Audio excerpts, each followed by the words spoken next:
Welcome back to another episode of Basil's Book Bugs. Yay. I am Basil of the books. I am joined by none other than the #1 New York Times bestseller author, Mercury Stardust. I am Mercury of the Tools. How's it going, friend? Oh, it's going okay. I love it when I get to spend the whole day just reading a book. So. Yeah, I walked over by your office and I saw that you were all curled up reading the book, and I was like, oh, that's good. That's what I love to see. You were snug as a bug, actually. I was. You know, actually, Hollis found me curled up underneath my desk earlier. So, oh, that's so cute. I stole one of your little sleeping mats and threw it underneath there. This book is the kind of book that you just want to like be under the covers with a little nightlight. Yeah. You know, just like let the world unfold with you in your little hut. You know. So glad you said that, Mercury. Would you please tell the people what book did we just read? This month, we read Dreadnaught by April Daniels. It is a journey of a book. It starts with a little kid who is struggling with her gender identity, who then gets the power of Superman, essentially, from a character called Dreadnaught after he dies tragically. And once she's given this amazing power, she's also given the ability to have her body change to the ideal version of it from herself, right? So it reveals this beautiful young woman in that was hiding within her, and her name is Danny, and Danny is a wonderful character that we'll talk more about.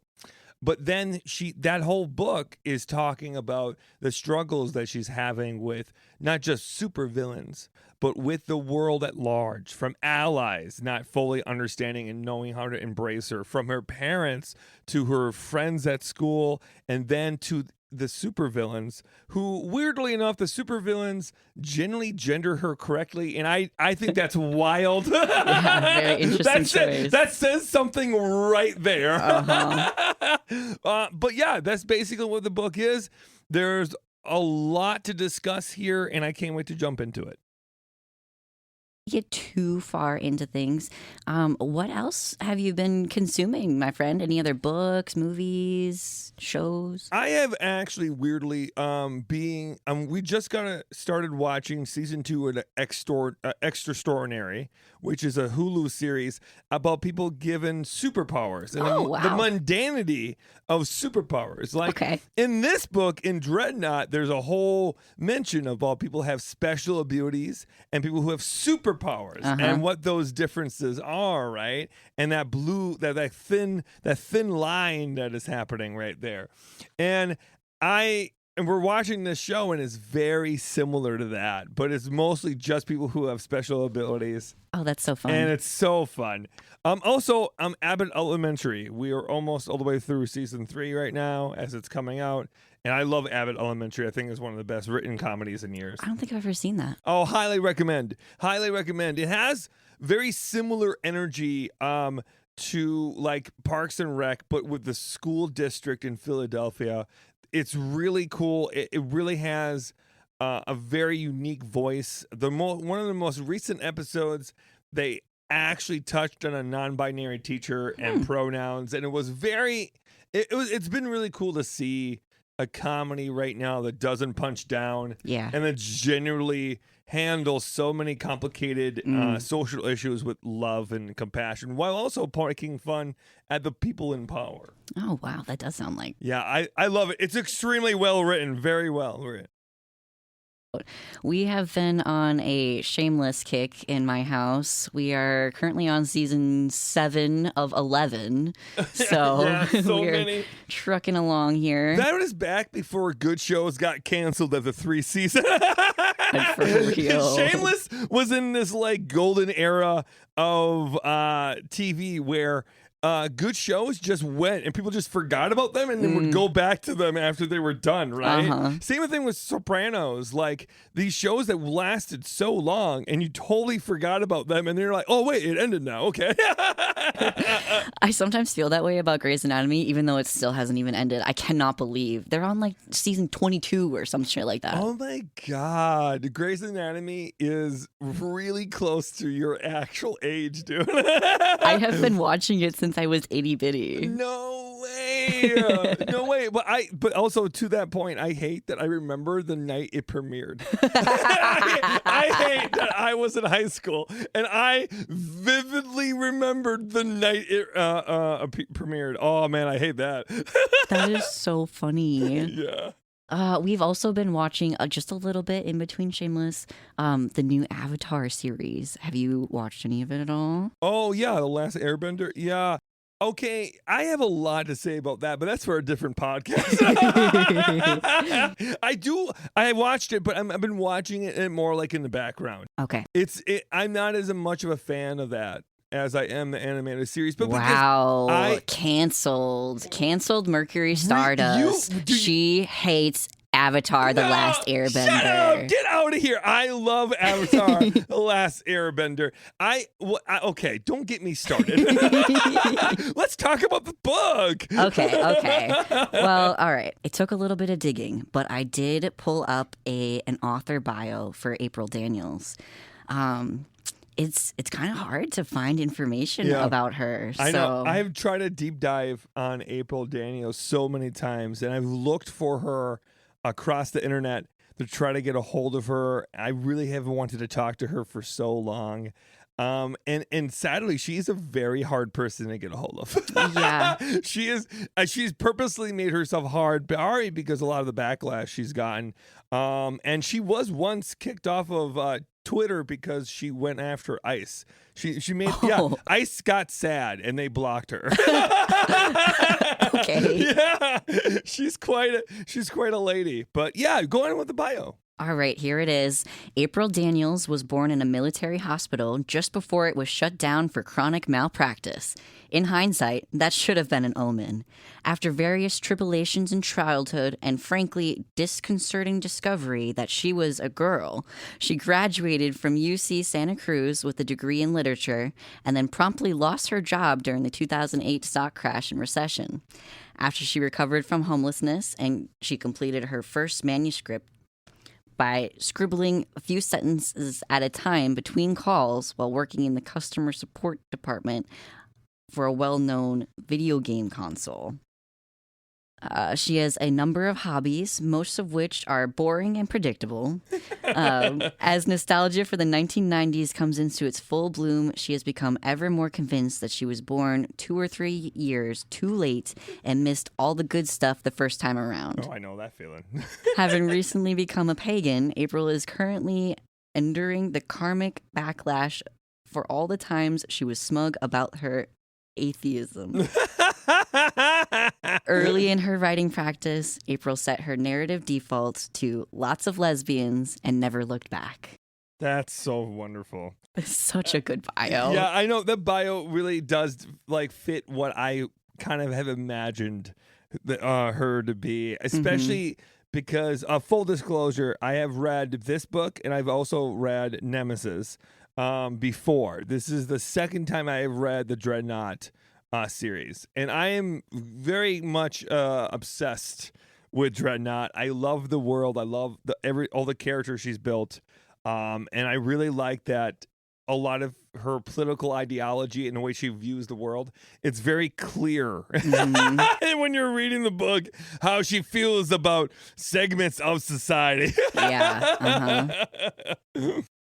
Well, should we jump right into this lightning round of questions? Yeah, let's go into lightning round. Let's make it quick and then go from there. Okay, I've got a few questions for you here. Yeah. Try to answer them as quick as you can. Yes, timer. All right, first up, would you read this again? Yes.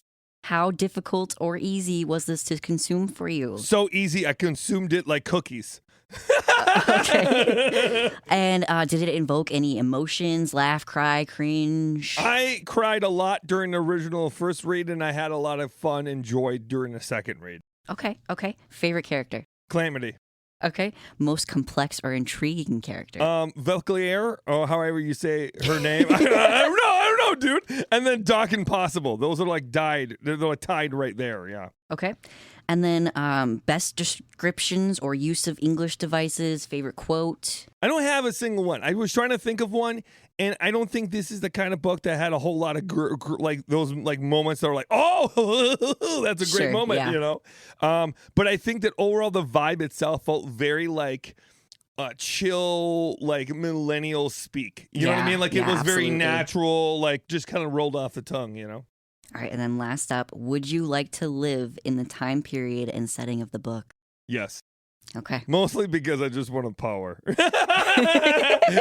you think you would have a power? Yeah, I think I'm pretty. I think I'm special, dude. I don't know. I think I would have at least a power that, like, you know, maybe I can open automatic doors that are broken. Oh, okay. Wouldn't that be great? Sure. They're like, oh, no one can get it open. And I just wave my hand and I make it open. That'd be a great little special power. All right. Well, I would also read this again. It was also very easy throughout the entire book to keep going with this one. It's so easy to consume. Yeah. I had a lot of emotions during this book. Yeah. I feel like the emotions in this book were kind of all over the place. Yeah. I really do feel like it hit. I will say the first time I read it, it took me like 3 or 4 chapters to be like, am I in this book? Like, am I feeling this book? Sure. You know? And then all of a sudden you find yourself like, holy shit, I'm in this book. Uh-huh. You're like, you get lost in it. In the way that it just immerses you in this world. And I think it's very evident that she is writing this book by trans people for trans people. She's not making it purposely for cisgender consumption. Mm-hmm. You can tell that this is like almost like a love letter to the genre of like superheroes, but then also like what it would be like to be instantaneously the gender in which you have been pursuing. You know what I mean? Like that like instantaneous, whoa, look at that. Got it. We're good. Let's go. You know what I mean? It's kind of like a dream in a lot of ways, like a fantasy. So that already brings so much emotion to the table. Absolutely. I would also say my favorite character is Calamity. Oh man, Calamity is so well written. Yeah. I love her so much. I don't want to give anything away in Nemesis, but I will say if you like Calamity in this one, boy, will you love Calamity in the second one. Oh, I bet. I already have some ideas. Yeah. Okay. All right. Great. Most complex or intriguing character. I also picked Doc Impossible. Doc Impossible. It's interesting because I wish there was more Doc Impossible in this one. You get a lot more Doc Impossible in Nemesis. You get good. a lot more. But I really wanted there to be more explanation, and like I felt like sometimes there wasn't enough in this book for the impact of, oh yeah, now here's the big ending, and you weren't seeing the ending coming. It was almost like if there was a little bit more time with Doc Impossible, that moment would just hit you in the heart a little bit more. Sure, yeah, I could see that. I did have a couple of quick quotes that I wrote down, but I totally agree. Like the language used, the way that April writes, like it sounds like kids. It does. Sounds like kids, but it also sounds like trans kids. It sounds like people who grew up on the internet. Yeah. Oh, snap, dizzle, and pop. You are right, man. That is exactly what it sounds like. It sounds like internet speak in a lot of ways. There's a whole language in it. But also, that is a very quintessential trans experience growing up on the internet. You know, there's a whole section where she's talking to her friend David. You literally wombat combat or whatever over and over again, back and forth. And that's how they're exchanging and talking to each other. That is so real to how kids have talked for a long time now. But also, like, just trans kids themselves find themselves on the internet more than others, maybe.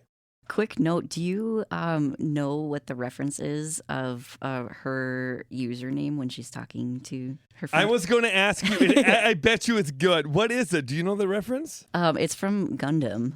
Is it? Yeah. Ah, that's so funny. Oh, of course it is. Yeah, honestly, there is so much nerdom in this book. Like it is so obvious that she's such a fan of these worlds, from anime and manga more than likely. Very big fan probably of tons of superhero content. Right. I really felt like this was DC. They had a very strong DC vibe to it. And I felt like especially the League of Pacifica, whatever it's called, is very like Justice League of America. Like it's formed similar. Valkyria. Well, how do you say her name? I think that you said it right that time. Valkyria? I think that was pretty close. Okay. She's Wonder Woman. Like 100% Wonder Woman, right? And I think that's a pretty clear idea. I'm not positive with everyone else. You know what I mean? Like I'm not sure if manga is supposed to be Batman or not. He might be Martian the Manhunter. I'm not positive, but there are a lot of like subtle hints towards that stuff, and I like it a lot. And Dreadnaught, of course, is Superman. Sure, yeah. All right, the couple of quotes that I wrote down. That is the most boring slur I have ever heard. Oh, that is good. Oh, yeah, when they were in the bar at Flats. Is that what it was? Yes, yes, it is. Flats. People who don't have powers are called Flats. That is so funny. And then I also wrote down, welcome to being a girl. Don't mind the boys. You'll get used to them. Okay, that is good, too. Also, I love that there's a direct comment about when people say, welcome to be a girl. And she says, well, the fuck? You know what I mean? And we've talked about this before. Being one of the things I hate hearing the most. I hate when well-intentioned allies say to me, welcome to being a woman. Right. Or welcome to being a girl. It's so condescending, and it negates my lived-in experience prior to coming out, right? And as Danny, the character, has said many times in the book, she's never been a boy. She's always been a girl, and now you just happen to be finding out about it now. So yeah, it's kind of tough. Like the things that April decided to include, like about the trans experience and like the things that Danny has to go through. In this book, but it's also like really nice to be able to actually hear a trans person's thoughts about what those statements mean. Honestly, having that inner monologue, that's kind of guiding us through this book. Having it written in the first person is really important, especially for a book that's about a trans youth kid. You know what I mean? Yeah. Like you get to really dissect those responses to people, what that feels like when you're hearing those things. I love it. I love it so much. Okay, what was the last one? Last one is, would you like to live in the world or time period the book is set in? I mean, yes, duh. I mean, it's the Pacific Northwest. I was thinking that too, because it had like Seattle vibes to it a little bit. No, it? Like it's Portland. definitely SeaTac that they are set in. Yeah. Like they call it Newport City, but it's SeaTac. Yeah, because I think that April actually lives in Portland right now. I wasn't sure if that was a direct reasoning for setting it out there, but I think that she's been on that side of the country for a hot minute. Yeah, can we get into some of the tropes and the things in this book and the little references to the queer culture in this book? Yeah, let's go. I wanted to point out some things that I thought were really cool, especially the second time around. I really noticed it this time. The character's Dreadnaught. So the Dreadnaught is kind of like a mantle that is passed down from one person to another person to another person to another person, right? And the way it's set up is it's passed down to the next person, and basically the only way that happens is a person dies. And what I think is interesting, but in a parallel I find in the queer community, is how so many people in the queer community are gone, and we don't have the elders that we would have, right? Yeah. We're lacking these people, this almost like these guides to how to live within our bodies in this time period, right? We almost feel alone, like I don't know what to do. I don't have a guide. And there's direct dialogue about it. Like there's one moment where Danny says, I wish I could talk to a Dreadnaught. I wish I could talk to another person who's been Dreadnaught. Yeah. And could like have someone guide me through this. The lack of guidance. There is no other trans person in this book. There is no other elder. There is no one who has her experience who around her. And I think that there is something so isolating about the trans experience. And as I've said many times, and I've said this phrase so many times in the last couple of months, you're isolated but not alone. Right. And I think it's really important for us to talk about these subjects, especially, but seeing it in a book written that way is beautiful. I also really like, I don't know if you got this. I don't know if I'm just reading into it too much, but I thought it was pretty funny that Grey Witch literally is a TERF and she has magical powers. I just keep on calling her J.K. Rowling. I've been calling her J.K. Rowling for years. I know this book was written before everything came out about J.K. Rowling, but I think it's so funny. The person who has magical powers and is basically a witch is just a TERF to high heaven. It's so funny to me. I also think it's interesting that all the science-based people are cool with it. Yeah, even the villain, Utopia, right? She's a science-based, super villain. She accepts the gender. She literally doesn't misgender Danny one time while they're fighting. Not one time. And I think that's wild. I think that says a lot. Like, and then Dr. Impossible also accepts her right out of the gate. You know, like a lot of the science-based superheroes, just like, yeah, of course. But then the people who maybe might have a more, no, this is how the world is, have a very standoffish feelings about her. Yeah. Yeah, those are the two things out of the gate. How about you, bud? Is there anything that you got from like the queer, like the queerness within the book itself, you know? I thought it was so interesting and like heartbreaking to be able to like read Danny's like inner monologue and how negative the self-talk is. Oh boy, yeah. Because that is yeah, even the most confident of us, even the most confident trans people I've ever met in my entire life, I think if we talk honestly about it, I think we all have a lot of negative self-talk. I think especially because of the way, like, look at her dad, the relationship she has with her dad, and the relationship she has with her mom. And the relationship with her mom is a huge one. That is, if there's a character I would love to have expanded upon more than Dr. Impossible, it would have been the mom, to be honest. Because the mom plays a huge part in this book and doesn't get a whole lot of actual moments to speak, but I also think that's on purpose. Yes. I think that is generally playing into how that household is running. Yes. You know, it's a very patriarchal household, very like the father controls the narrative and the direction the family is going in, and she's really taking the back seat within this family. And it was heartbreaking to see the mom side with the father in that very intense scene. And then seeing this moment where she was like, I was just helping you essentially because I pitied you. And I thought we were working back towards you being a boy. And I remember so many people told me that I should have cut my dad slack because my dad kept on saying to me, I miss my son. And it just took me back to that moment. The first time I read this, I bawled my eyes out. Oh, I believe it. It is the best written coming out to your parents scene I have ever read. And I would love to see that on screen. I really would. I think it's so intense. And it's also intense knowing that she has the power to kill them both without even blinking an eye. Like, she has all this power, all this strength. And no matter how strong, like angry she is, she's holding that back. And she's just like, the power it's just right there. You know what I mean? Like that anger and frustration with the people who are supposed to protect you, the people who are supposed to have your back, don't. And then she's kicked out of her house.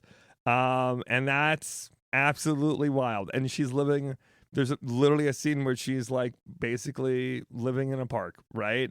So I don't know. It's so, I relate to it on a very emotional level because of how I was kicked out of my house and then having nowhere to be in, and also being homeless for a time.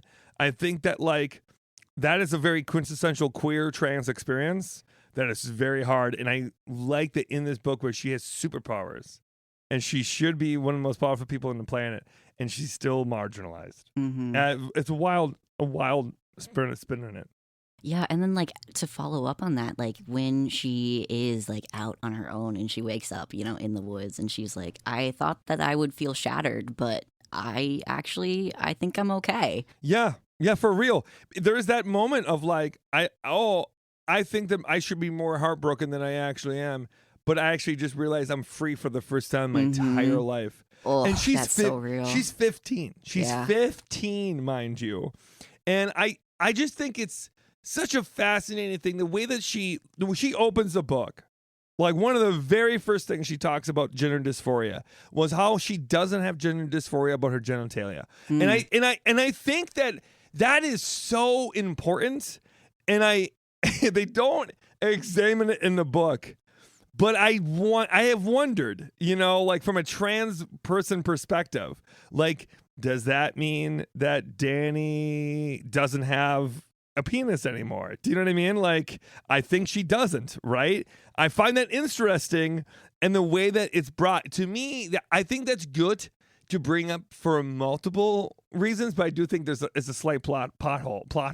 But I do think it's fascinating though, because as someone else who doesn't really have genital dysphoria, it was nice to hear the validation that you don't have to have that. You don't. The one thing about being a trans person actually isn't that you want to get rid of your genitalia or change your body in that way. And I think that was a really, especially because this is kind of reads like a young adult novel, it's really important to have that in there.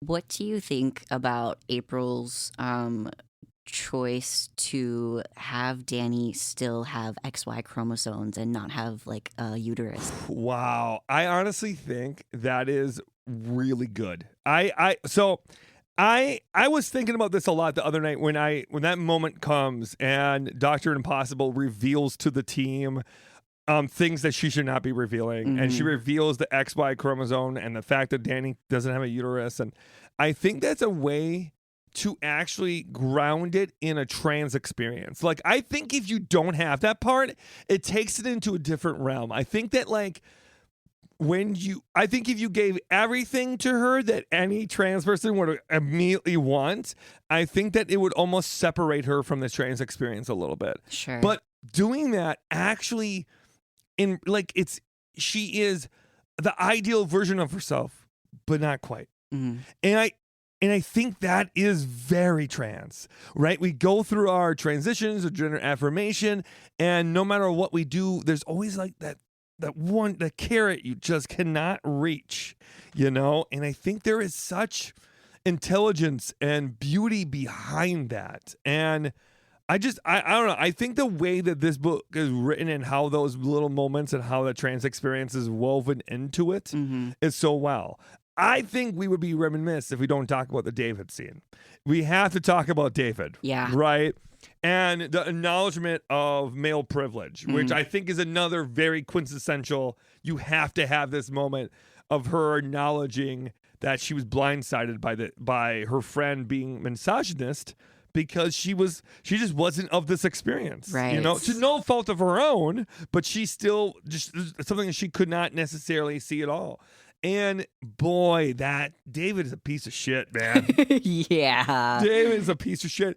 That was rough. Especially like after hearing from Sarah, you know, and like the reputation that he has. Like, I just picture him as this gross little greasy dude. Yeah, when Calamity says that he doesn't even shower first. I laughed so hard because I know exactly the kind of guy. I have an image of a guy I knew in high school right away, you know?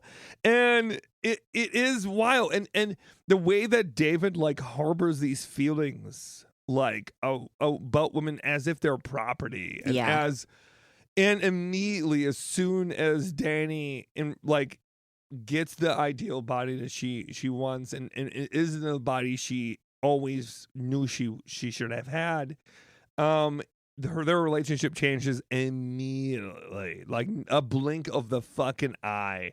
I don't know. I wasn't necessarily shocked by it, but it was weird. It was like maybe a quarter of the book was leading up to meeting David, right? She talked about David a lot. And the first time I read it, I was like, as a fellow trans femme, right? I was reading it like, yeah, because I have friends. I had male friends. I don't have almost any male friends anymore at all. But like at the time, I'm like reading it and I'm like, okay, yeah. I was so disappointed in David. I was so disappointed in him. And I had like real palpable like, man, are you fucking kidding me? You know what I mean? Yeah. Vibes. But now, now that it's been a couple of years and I reread the book, it's so expected. It's so expected.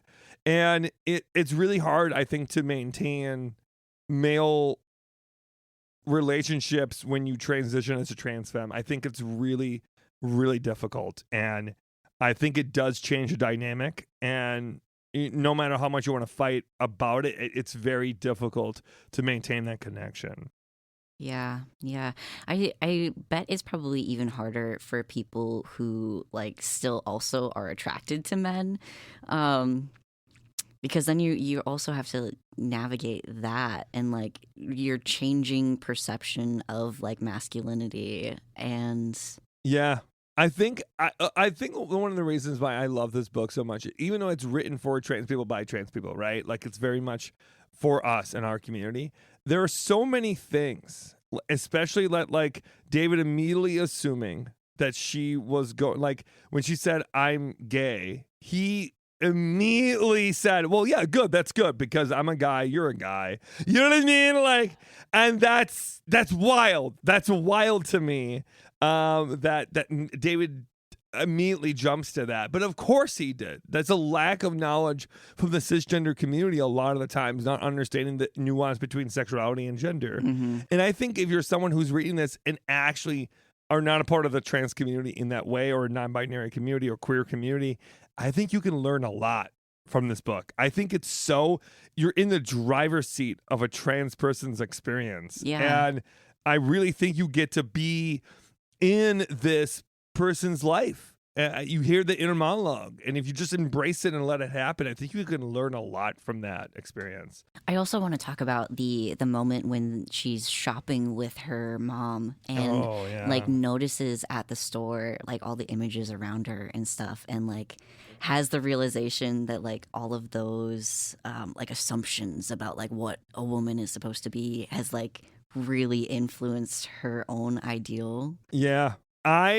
When I read that for the first time, Baze, my heart broke. Yeah. Because it was the realization when you see that a lot of our ideal version of what we would want to be is actually rooted in misogyny and in like white supremacy. It's hard to, when you start unpacking it, it's like, oh shit. But also to understand that there's a lot of nuance in this too. And I think that she does a good job explaining the nuance and talking about how it's more complicated than that. Do you know what I mean? Like society, it's not our fault. It's not us as individuals that push these things. The society as a whole, everyone is a hive mind pushing this, right? And there are things within our society that are deemed more feminine and are, how we look and how we talk and how we behave and all that stuff. And those things can be gender affirming. And there's a nuance in that. Yeah. You know what I mean? But yeah, her realizing that she had, a model's body and where that comes from was shocking. Yeah. And it was more heartbreaking than I think it should have been. You know what I mean? Like it was hard to read. It was like, oh man, but I bet you look real good though. How do you feel about her relationship with Calamity? Yeah. Boy, will they or won't they the whole fucking time?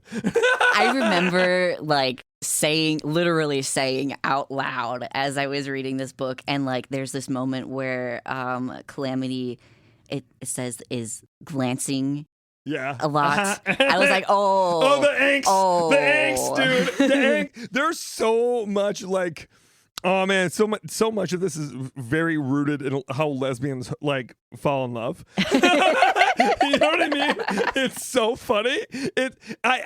You can tell that April has such a love for women. It has such a love for the queer community and the queer experience, because the way she even writes the romance is so like, oh no, we're friends. Oh yeah, it's so funny. And then you get to hear the inner monologue of Danny thinking that her extremely intelligent responses are horseshit. It's so funny. It's Danny being like, oh, I said something stupid. Danny, you just saved a whole bunch of people's lives. Shut the fuck up.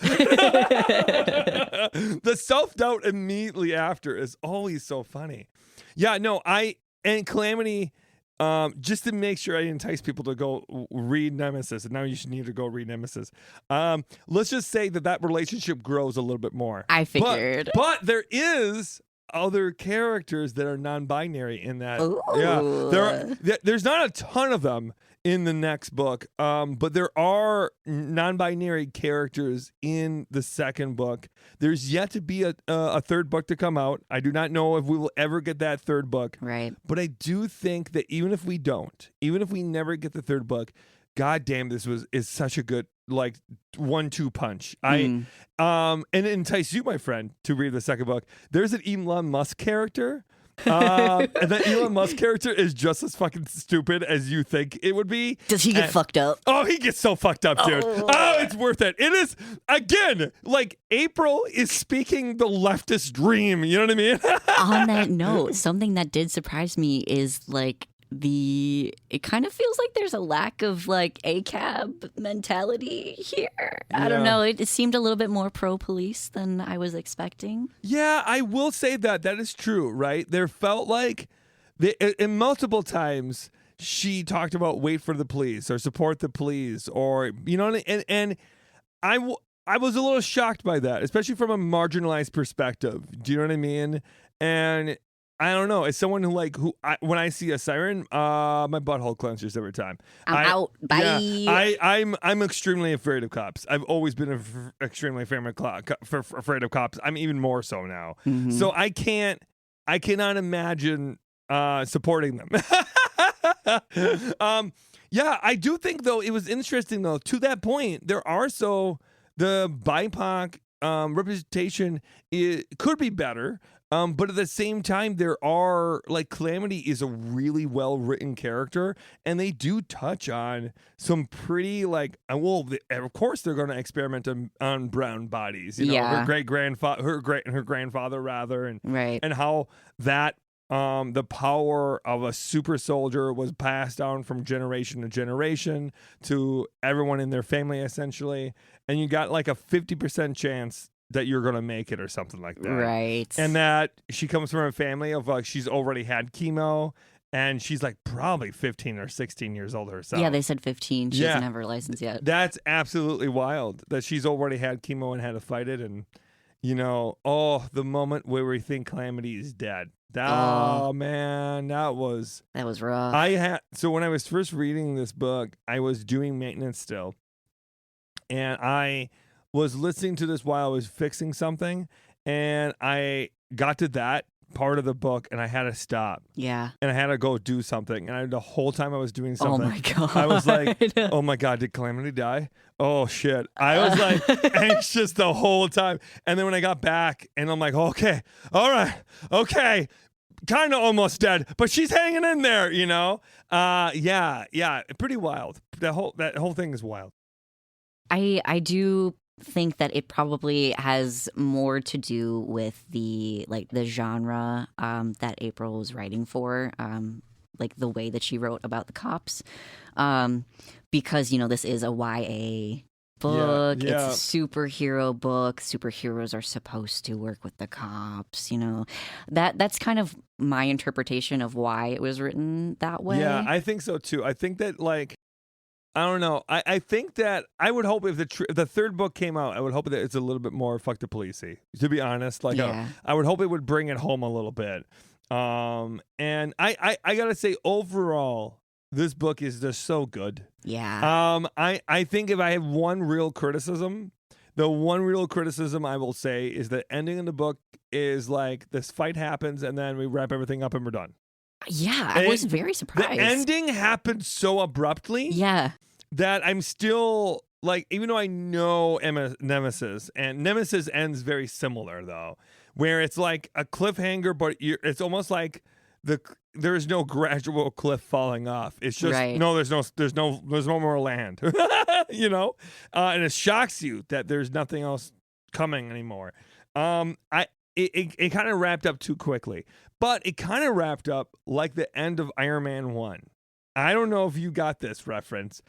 So in Iron Man 1, you know, in the Marvel movies, Tony Stark goes to the cameras, you know, and then all of a sudden reveals he's Iron Man. Right. This has a similar vibe. Okay, where yeah. She goes up to the microphone, she says her thing, she fucking nails it. She's like, it's so obvious she's now taking the role as this like of Dreadnaught, and she's owning the space, and she's taking up fucking space. And you know how I feel about that.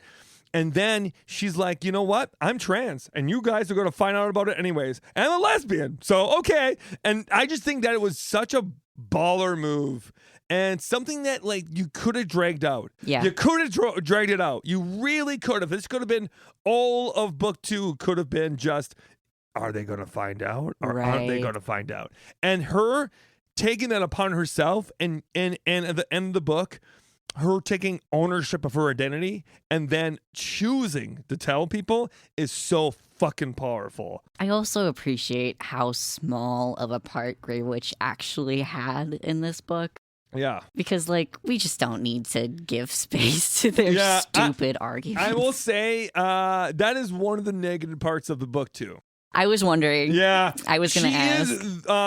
Her and Elon Musk are big friends. Who's surprised? Who is surprised? Yeah, I know, right? All your values as a feminist go out the window when you want to go after trans people for some reason.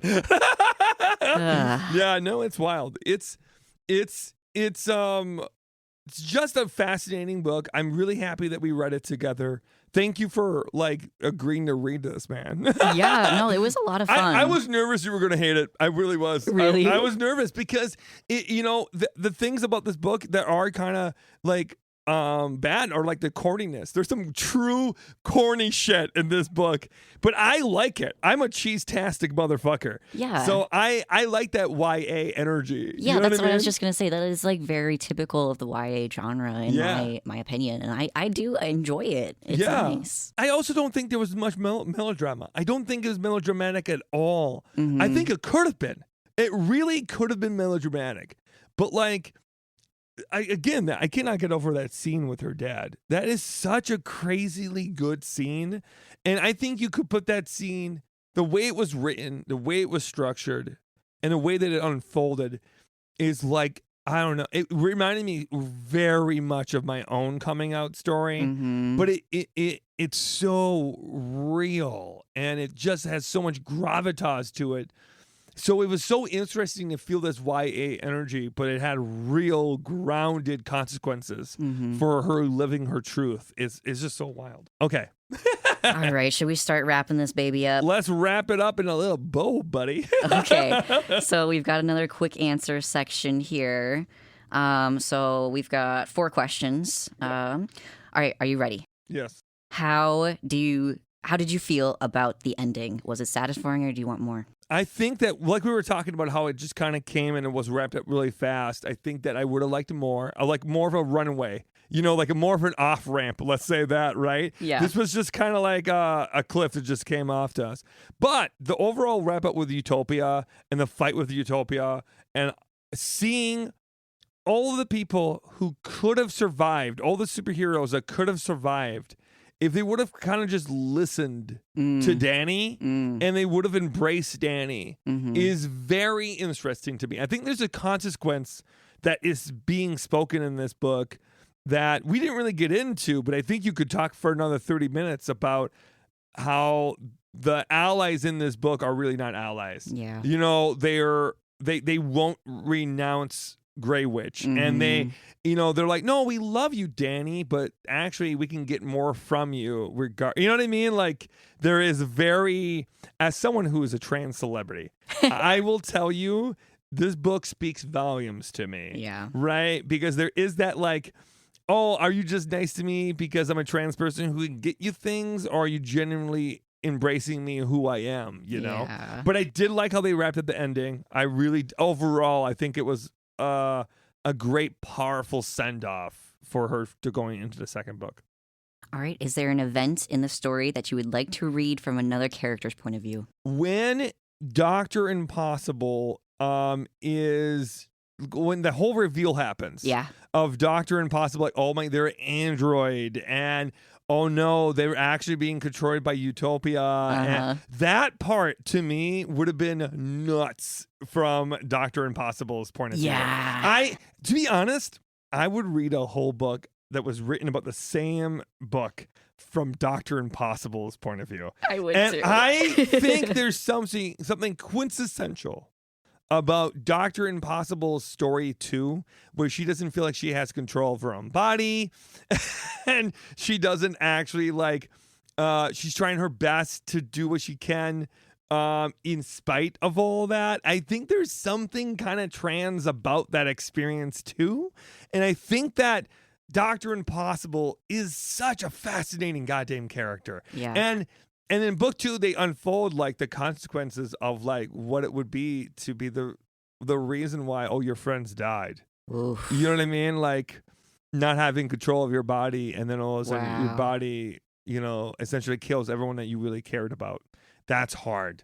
And they really go into that in the second book. So I gotta go buy that. Honestly, yes. All right, something about the writing style that you like. I like how straight from the heart it was. It was so powerful. Like, it was just, like we said many times so far, it was like they were internet kids. And I think that is such an amazing way to tell this specific story. Yeah.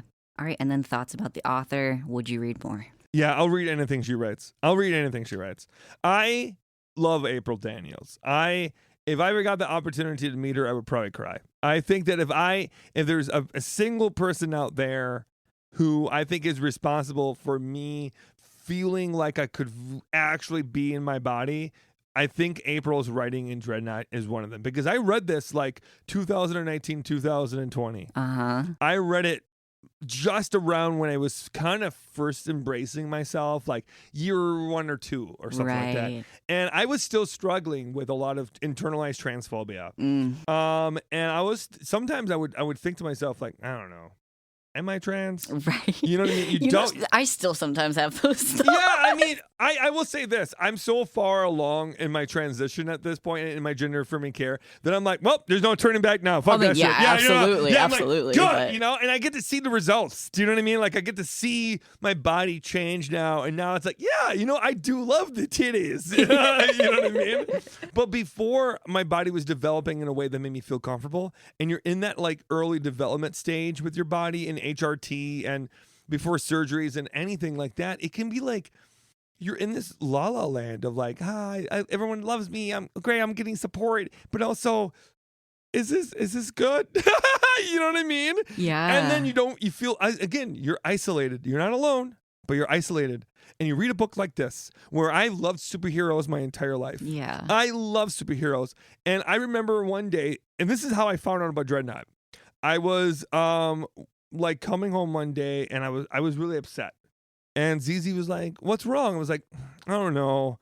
I just really love superheroes. But every time I fucking read anything about a superhero, they always say something that makes me feel bad about myself. You know what I mean? Like a superhero, like either they make a fat phobic joke, or they make a really insensitive queer joke, or, the bad guy will use, say something like a sissy. And it's just, man, no, it made me feel like shit, And then ZZ said, oh, okay, and they were like being really supportive. And the next day, ZZ texted me out of nowhere and said, hey, I found a book. It's called Dreadnaught, and there's a whole audio series. Please listen to it. And me and ZZ, we listened to it together, and we fell in love with it so hard. So cute. ZZ is the best spoof moose in the world. Partially because, like, I love superheroes so much. that finally being able to find something that I relate to so strongly. Yeah. You know, it's kind of like Owl House. Have you ever watched Owl House? I haven't watched it. I've heard you talk about it. ZZ loves that like magic-based worlds. Sure. And Owl House is very much like, oh my God, it's what I wish Hogwarts really would have been. Yeah. You know what I mean? It's what we all thought Hogwarts was, to be honest. We all thought Hogwarts was super trans queer. And then all of a sudden it wasn't, you know? Yeah. I'm telling you, Snape's is a trans woman. I'm just saying that. Anyways. and a trans woman lesbian. Yeah, right? Yeah. Yeah. How do you feel about it overall, though? Overall, I loved it. I did. It was a lot of fun. I feel like it stayed within the genre in like the important ways, but like also really pushed on like the YA with the heavy discussions and the really like intense topics, you know? I think this is a great book. I would recommend this to anybody who is a trans person within the community who really likes like the superhero genre. But even if you're not like really familiar with the superhero genre, I think you would still enjoy this, to be honest. I don't think, if you're not like a DC fan or a Marvel fan, I actually think you would still really enjoy this. I think it's a great read either way. I think if you have someone on the fence about what it's like to be a trans person in your life, and they just, for whatever reason, they can't get into your head and they can't understand, I do think this might be the book that can get them a little bit closer. Yeah. When I read comments of reviews and I have read comments on YouTube videos and blog posts, it's so many people, so many cisgender allies be like, this is the book that actually made me realize that what it actually might be like, and a heartbreaking reality what it is for so many trans people. Mm-hmm. And because it puts you in a first-person narrative in a way that is so powerful and it's so real and authentic that I think it's very hard to ignore. Yes, words.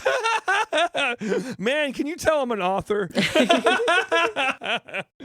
All right. Well, this was so much fun talking about this. Wow, we just kind of went forever there. We did. But here's the thing. This is how you know we love the book. We love the book so much we didn't want to stop talking about it. Right. Like I feel like I could talk about this for a while longer, but we should wrap this up. We should wrap it up. And let's wrap it up with what is the next book we're going to read, buddy? So next month we are reading Tripping Arcadia by Kit Mayquist. I have a quick little blurb about the book here from Goodreads. They say it is the perfect next read for fans of Mexican Gothic. Tripping Arcadia is a page-turning and shocking tale with an unforgettable protagonist that explores family legacy and inheritance, the sacrifices we must make to get by in today's world, and the intoxicating, dangerous power of wealth. Wow. You picked this book, right? I did. Yeah. I did pick this book. I picked Dreadnought and you picked this one. So we're taking turns each month, right? Mm-hmm. Yeah, that's what I thought. I couldn't remember if you picked this one or if I did. Yeah, I picked this one. So this is an adult fiction novel. Yep. Gothic, I suppose. Yep. And so you can expect to find that episode coming out on April 25th. When I read the synopsis here, I immediately went, "Oh, I'm gonna like that." I think I'm gonna like it. It seems like it'll be cool. Have you? So you never read it either? No, I haven't. I don't know anyone that's read it. I just read. Really? I read about it and I read some reviews, and it seems like it's gonna be a cool book. Okay, I'm ready for it. And that episode will come out in April, right? April 25th. April 25th. So cool. Well, here we go. We want to wrap it up, buddy? All right, friends. Well, let's go grab our books and all go get snug as a bug in a rug. We'll see you next month. See you, everybody. Bye-bye.